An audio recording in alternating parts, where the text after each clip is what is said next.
BNP চাঁদাবাজি করে, BNP দখলবাজি করে, বিএনপি গ্রুপিং করে, বিএনপি পরস্পরে মারামারি করে, বিএনপি আত্মসাৎ করে, বিএনপি মানুষের সম্পদ দখল করে, বিএনপি দেশ থেকে টাকা পাচার করে, বিএনপি দুর্নীতিতে বারবার দেশকে চ্যাম্পিয়ন করে।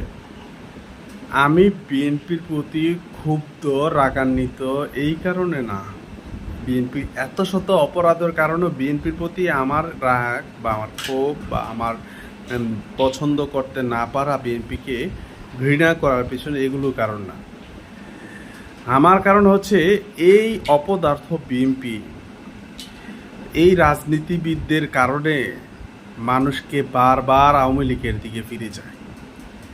এখন বর্তমানে আমি সবচেয়ে বেশি বিএনপির প্রতি ক্ষুব্ধ যে 5 তারিখের পরে সব দল যখন আওয়ামী লীগকে নিষিদ্ধ করতে চাইল, তখন বিএনপি নিষিদ্ধ করতে দিল না। এই জন্যই খুব রাগ বিএনপির প্রতি আমার।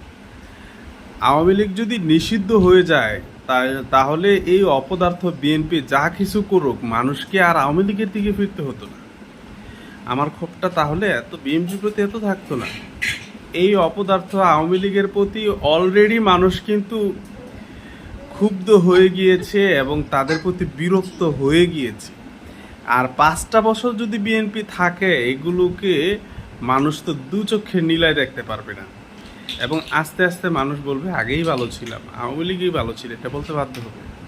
তো এই কথাটা যেন বলতে না হয়, আওয়ামী লীগের দিকে যেন মানুষকে ফিরে যেতে না হয়, সেজন্য আওয়ামী লীগের নিষিদ্ধটা দরকার ছিল। অন্য কোনো শক্তি আসুক, কারণ বিএনপির প্রতি মানুষের আস্থা থাকবে না। বিএনপি ক্ষমতায় আসলে মানুষের তাদের প্রতি ভালোবাসা, শ্রদ্ধা বা তাদের প্রতি সমর্থন কিছুই থাকবে না। কারণ এই 5 তারিখের পর থেকে এই পর্যন্ত তারা যা করেছে এবং অতীত রেকর্ড, এখন অতীতে যতবার তারা ক্ষমতায় এসেছে একবারও কিন্তু জনগণের আস্থা বিশ্বাস ধরে রাখতে পারে না, একবারও না, এবং ভবিষ্যতেও পারবে না। কারণ